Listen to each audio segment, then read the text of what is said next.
அஞ்சுவது யாதொன்றுமில்லை, அஞ்ச வருவதுமில்லை. அனைத்து இந்திய அண்ணா திராவிட முன்னேற்றக் கழகம் நம்மளுடைய மாண்புமிகு புரட்சி தலைவரால் ஏற்படுத்திய கட்சி. வீழ்வேன் என்று நினைத்தாயா? இன்றைக்கு ஒவ்வொரு இடத்திலுமே தேர்தல் பிரச்சாரத்தின் போது அந்த வாக்களிக்கக்கூடிய எந்திரப்பட்டியை வைத்து முறைகேடு செய்து கொண்டிருக்கும் பாரதிய ஜனதா இனியாவது திருந்த வேண்டும். மக்கள் கேட்கின்ற ஒரு நிலையான நல்ல ஆட்சி கொடுக்க வேண்டும். விலைவாசியினுடைய ஏற்றத்தை குறைத்து எளிதாக மக்களுக்கு கொண்டு செல்லக்கூடிய ஒரு நியாயமான விலை நிர்ணய பட்டியல் அங்கீகரிக்க வேண்டும். விவசாய மக்களிடத்திலிருந்து நேரடி கொள்முதல் நிலையங்கள் கொண்டு வர வேண்டும்.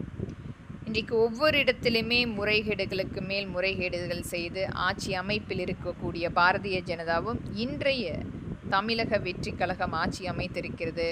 கடந்த ஆட்சியில் எண்ணற்ற குற்றங்கள் நம்மளுடைய தமிழ்நாட்டில் அண்ணா பல்கலைக்கழகத்தில் அந்த மாணவியை சீரழித்துவிட்டு இன்றைக்கு எதிர்க்கட்சியாக அமர்ந்திருக்கக்கூடிய உதயநிதி கைது செய்யப்பட வேண்டும். முன்மாதிரியாக இருக்கக்கூடிய நபர்கள் இன்றைக்கு ஒரு மாணவியை சீரழிக்கக்கூடிய ஆட்சி அமைப்பு நாம் பார்த்திருக்கிறோம்.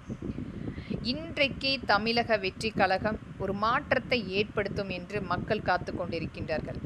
அனைத்துமே முழுமையாக அது ஏற்று மக்களுக்குரிய வாய்ப்புகளை உருவாக்க வேண்டும். மக்களுடைய நம்பிக்கையை அதிகரிக்க வேண்டும். ஆளுகின்ற அரசாங்கம் மக்களுக்காக துணை நிற்கிறது என்பதை ஊர்ஜினப்படுத்த இந்த குற்றவாளிகள் கண்டிப்பாக கைது செய்யப்பட வேண்டும். இதனால் மக்களுக்கு ஒரு மிகப்பெரிய நம்பிக்கை ஏற்படுத்தப்படும்.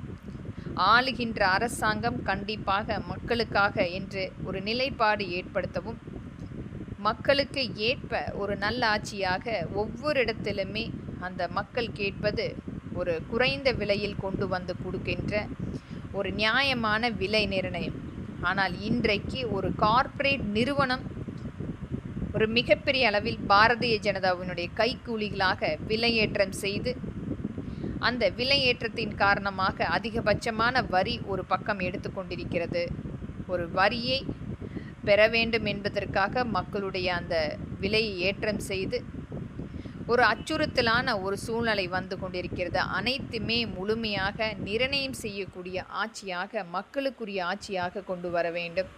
இன்றைக்கும் எத்தனையோ ஏழை எளிய மக்கள் அந்த வாழ்வதற்காக அந்த சாலை பகுதியில் பிச்சை எடுக்கக்கூடிய சூழ்நிலை, குப்பைகளை அதை விற்கக்கூடிய சூழ்நிலை நாம் பார்த்து கொண்டிருக்கிறோம்.